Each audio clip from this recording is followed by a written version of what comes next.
पाठ 3 पेट दर्द। पाठ परिचय। स्वस्थ रहने के लिए हमें पौष्टिक भोजन खाना चाहिए। ज्यादा जंक फूड खाने से हमें कई प्रकार की बीमारियां हो सकती हैं। पोषक तत्वों से भरपूर भोजन ही हमारे शरीर के लिए उपयुक्त है। जीवन मूल्य।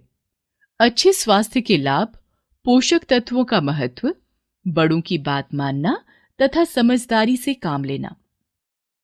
पाठ 3 पेट दर्द। बुआ सुबह गब्बू को स्कूल जाने के लिए जगाने गई तो वह पेट पकड़कर जोर जोर से कराहने लगा। बुआ के पूछने पर गब्बू ने बताया कि उसके पेट में बहुत तेज दर्द हो रहा है। यह सुनकर बुआ घबरा गई। उन्होंने पूछा, गब्बू, पेट में दर्द किस तरफ हो रहा है?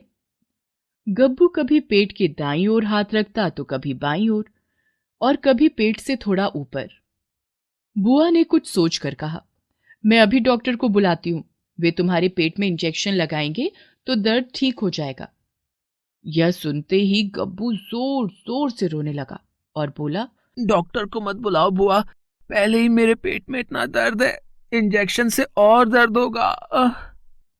बुआ ने कहा, डॉक्टर ही देखकर बताएंगे कि तुम्हारे पेट में दर्द क्यों है। गब्बू की हालत को समझते हुए बुआ ने तुरंत डॉक्टर को फोन किया। थोड़ी ही देर में डॉक्टर साहब आ गए। उन्होंने गब्बू के पेट की जांच की, फिर उससे पूछा, कल रात तुमने क्या क्या खाया था? दर्द के कारण गब्बू से बोला नहीं जा रहा था, इसलिए बुआ ने बताया कि कल रात को गब्बू ने पिज्जा खाया था। डॉक्टर ने फिर पूछा, ये हर रोज खाने में क्या क्या खाता है? बुआ बोली, गब्बू घर का खाना बिल्कुल पसंद नहीं करता डॉक्टर साहब। इसे हर रोज pizza, burger, French fries, chilli potato, patty, samosa जैसी चीजें ही खाने में चाहिए होती हैं।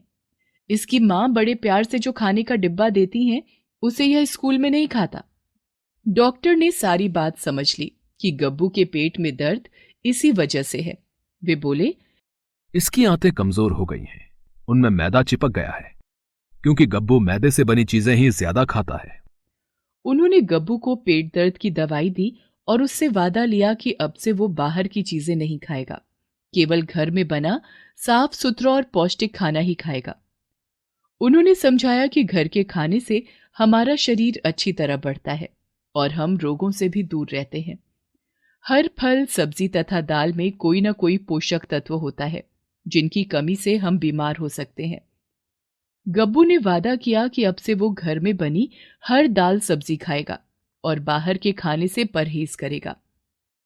कुछ दिनों बाद मम्मी, पापा और बुआ ने देखा कि गब्बू अब सचमुच घर का खाना रुचि से खाने लगा था।